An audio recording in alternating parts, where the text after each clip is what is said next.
যামবিহি।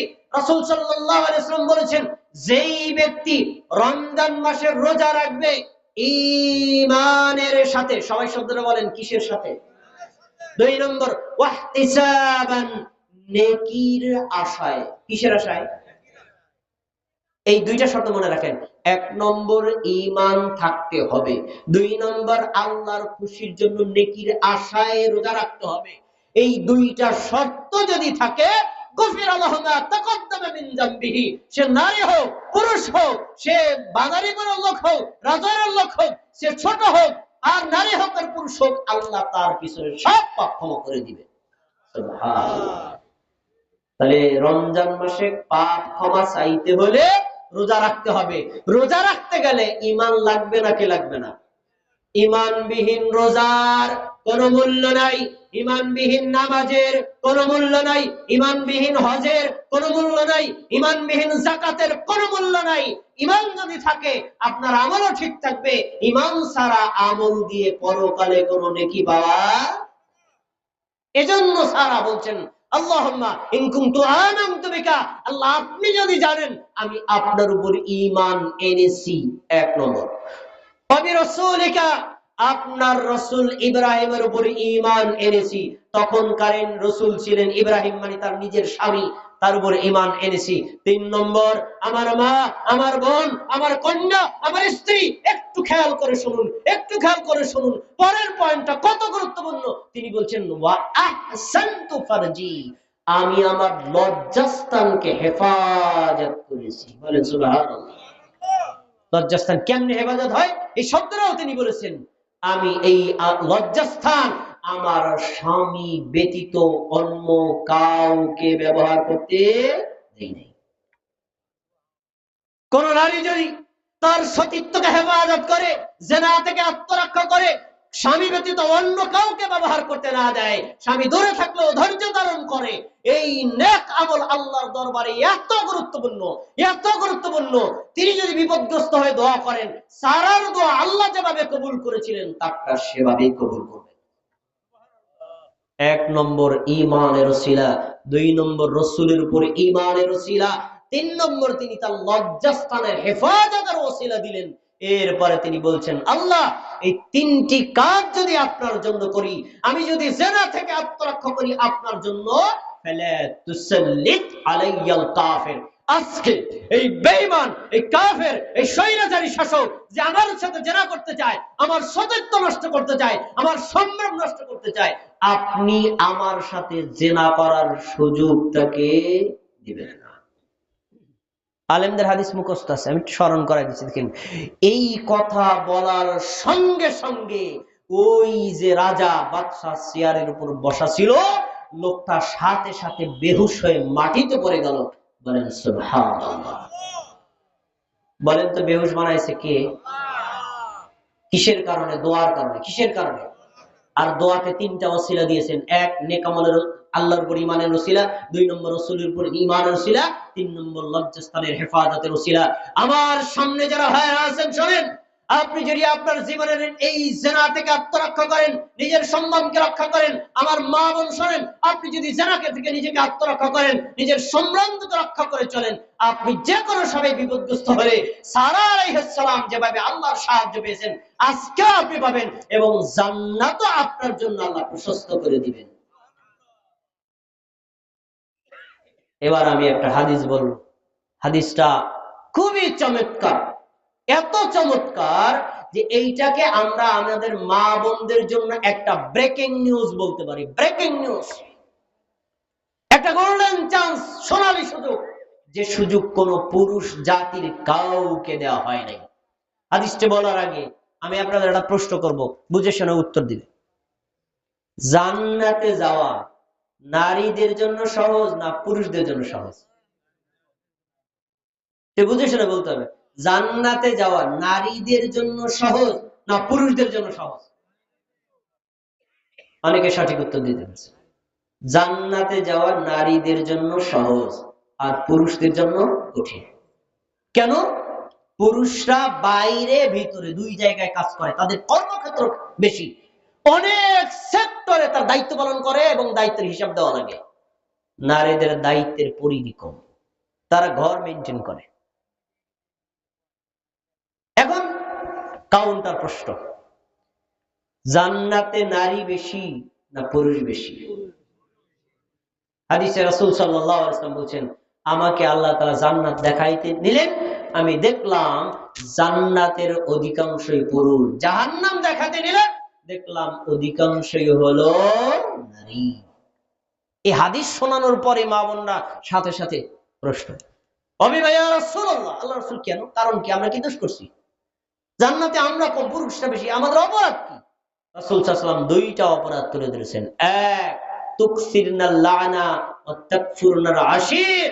আমার মা, আমার বোন, আমার কন্যা, আমার স্ত্রী, শোনো, তোমরা জাহান্নামী কেন? এক নম্বর, তোমরা স্বামীর অকৃতজ্ঞতা প্রকাশ করো। তোমার স্বামী একজন রিকশা চালক, সকালবেলা রিকশা নিয়ে বের হয়, সন্ধ্যা সময় আসে, দিনের বেলা যখন রিকশা চালায় তার নিজের মাথার ঘাম ঝরতে ঝরতে পা পর্যন্ত পড়ে যায়। সারা দিন রিকশা চালায় 1000 টাকা ইনকাম করে, 1000 টাকা তার সারাদিন খেতে লাগে না, কিন্তু তোমার পিছনে ব্যয় করে, তোমার সন্তানের পিছনে ব্যয় করে। এত কিছু করার পর কয়, রিকশা চালকের কাছে বিয়ে হয়েছে, জীবনে ভালো মানের একটা শাড়ি পেলাম না। এমন অকৃতজ্ঞতা জানানোর নারী আমাদের সমাজে আছে না নাই? এই কথা বললে স্বামী অনেক শান্তি পায় না? স্বামীকে কষ্ট দেয় যারা, জান্নাতে যাবে? জান্নাতে যাবে না। এই জন্য বলেছেন, মা তুমি এই কারণে বেশি জাহান্নামী। এক নম্বর। দুই নম্বর হলো তোমরা বেশি বেশি অভিশাপ করো। অভিশাপ করে দেখবেন, আমার একজন মা একটা লাউ গাছ লাগাইছে, প্রথম একটা লাউ হয়েছে। এটা কিন্তু সবারই, যে কোনো গাছের প্রথম ফল হলে একটা আকর্ষণ থাকে।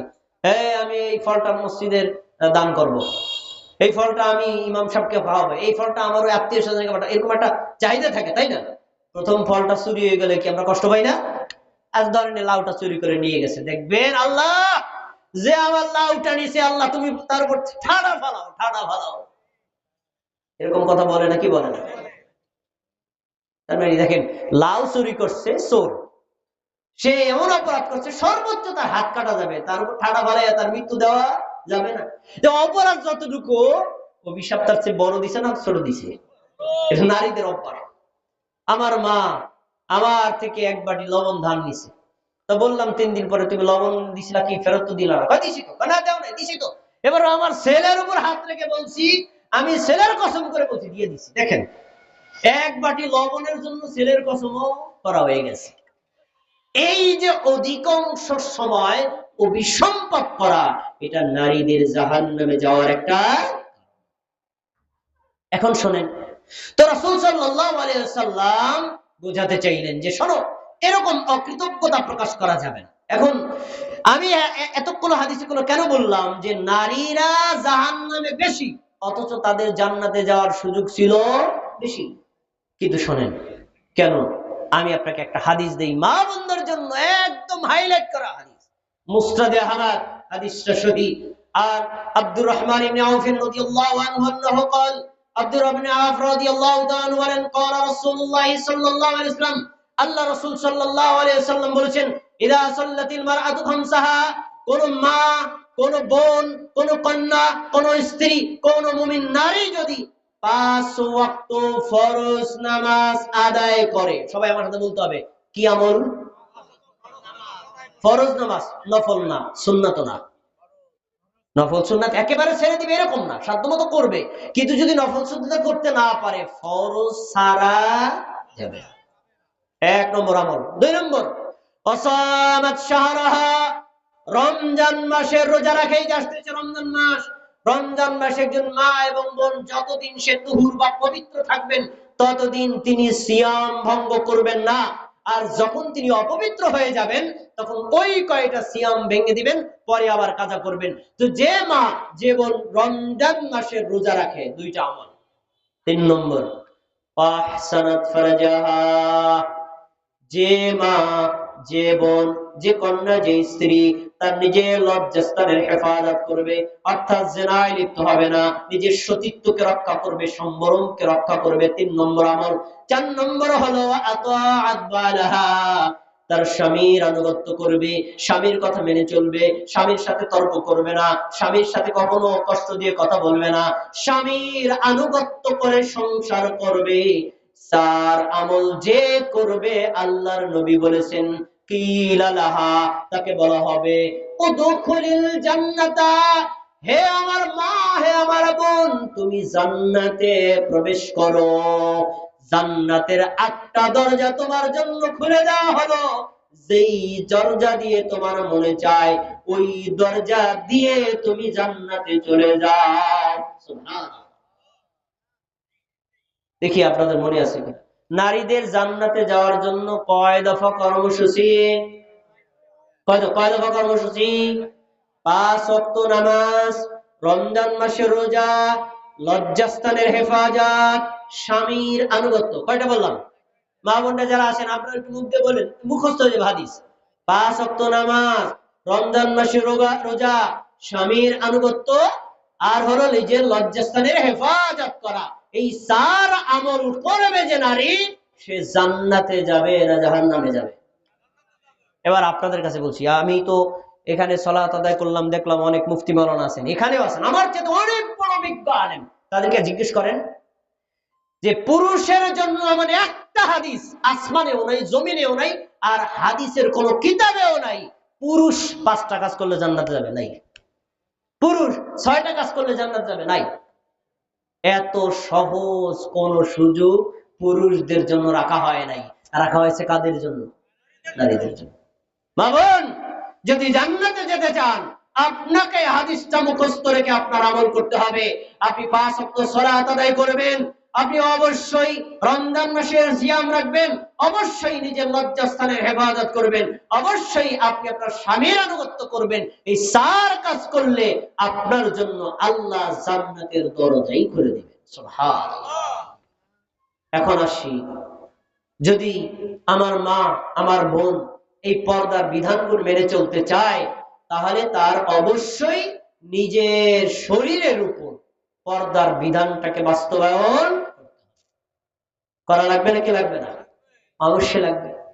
আমাদের কিছু মানুষ বলে যে না, আরে মনের পর্দাই বড় পর্দা, আর উপরে কোনো পর্দা লাগে না, এরকম অনেকে মনে করে। আমার মন ফ্রেশ আছে, আমার মাথা খোলা আছে, কি আছে? আমার মন ফ্রেশ আছে, আমার গলা খোলা আছে, কি আছে?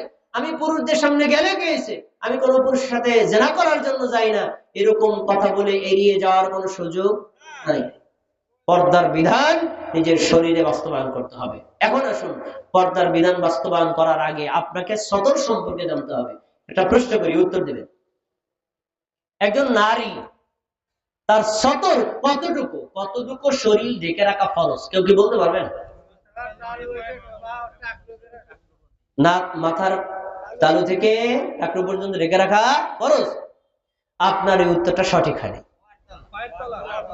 এখনো সঠিক হয়নি, এখনো সঠিক হয়নি। আলেম ওলামারা আছেন, শুনবেন, আমারটা ভুল হলে তারা বলে দিবেন আপনাদের, কোনো সমস্যা। আমাদের সবাই শোনেন, একজন মায়ের শরীরে পর্দা করার জন্য 2টা স্তর, 2টা স্থান আছে।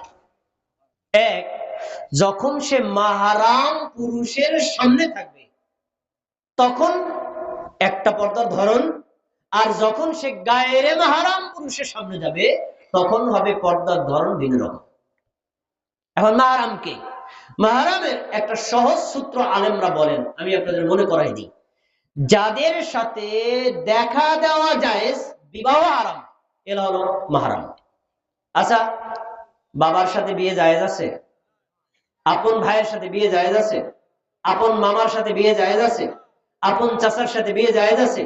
আপন ছেলের সাথে বিয়ে জায়েজ আছে? এরা হলো কি? মাহরাম।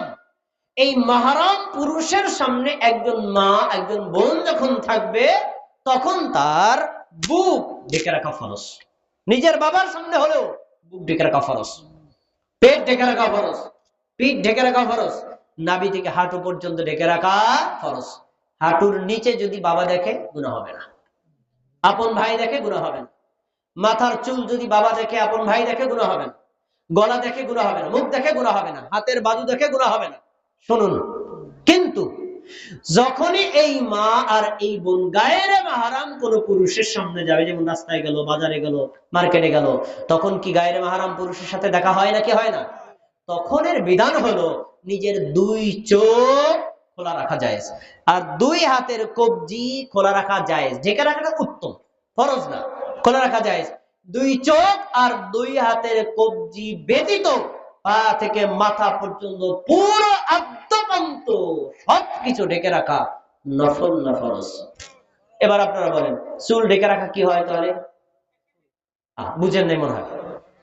পরপুরুষের সামনে চুল ঢেকে রাখা কি? কান ঢেকে রাখা কি? গলা ঢেকে রাখা কি? হাত ঢেকে রাখা কি? পা ঢেকে রাখা কি? ফরজ। এই ফরজ বিধানের ক্ষেত্রে যদি কোনো মা বোন সার দিয়ে রাস্তায় মাথা খুলে চলাফেরা করেন, গলা খুলে চলাফেরা করেন, হাত খুলে চলাফেরা করেন, পা খুলে চলাফেরা করেন, যতক্ষণ চলবেন, যত পুরুষ দেখবে, প্রত্যেকটা সময়ে কবিরা গুনাহের মতো ভয়ঙ্কর গুনাহ এই মা আর বোনের উপর লেখা। সময় শেষ, অনেক কথা থেকে যায় পর্দা সম্পর্কে। এতক্ষণ পর্যন্ত যে কথাগুলো বলেছি আমরা সবাই স্মরণ রাখবো। আল্লাহ তাআলা আমাদের পুরুষদেরকে পর্দার বিধান মেনে চলার তৌফিক দান করুন, আমাদের মা বোনদেরকে পর্দার বিধান মেনে চলার তৌফিক দান করুন। আগত রমজানে আমরা যেন আমলের মাধ্যমে নিজেদের পাপ ক্ষমা নিয়ে জান্নাত হাসিল করতে পারি, সেই তৌফিক আল্লাহ আমাদেরকে দান করুন, আমিন। এই সব শেষ একটা হাদিস বলে আমার কথা শেষ করছি। রাসূল সাল্লাল্লাহু আলাইহি ওয়াসাল্লাম বলছেন, 5 ওয়াক্ত নামাজ কেউ যদি আদায় করে মধ্যবর্তী সময়ের পাপ ক্ষমা হবে। 2 জুমার নামাজ যদি কেউ পড়ে 1 সপ্তাহের পাপ আল্লাহ ক্ষমা করে দিবেন। 2 রমজানের যদি রোজা রাখে 1 বছরের পাপ ক্ষমা করে দিবেন। তাহলে 5 ওয়াক্ত নামাজ আদায় করলে পাপ ক্ষমা হয়, 2 জুমার নামাজ আদায় করলে পাপ ক্ষমা হয়, রমজান মাসে রোজা রাখলে কি হয়? পাপ ক্ষমা হয়। আমরা সবাই প্রস্তুতিমূলক ভাবে আর 2 দিন পরে রমজান শুরু হবে, এই বছরের শ্রেষ্ঠ মাস। এই মাসে আমরা সিয়াম, কিয়াম, রমাদান, তারাবি, সাহারি, ইফতার সহ যাবতীয় আমলগুলো সুন্নাত সম্মতভাবে করে আল্লাহর পক্ষ থেকে পাপ যেন ক্ষমা নিয়ে জান্নাত হাসিল করতে পারি, আল্লাহ আমাদের সবাইকে করার তৌফিক দান করুন, আমিন। আসসালামু আলাইকুম ওয়া রাহমাতুল্লাহি ওয়া বারাকাতুহু। আলহামদুলিল্লাহ।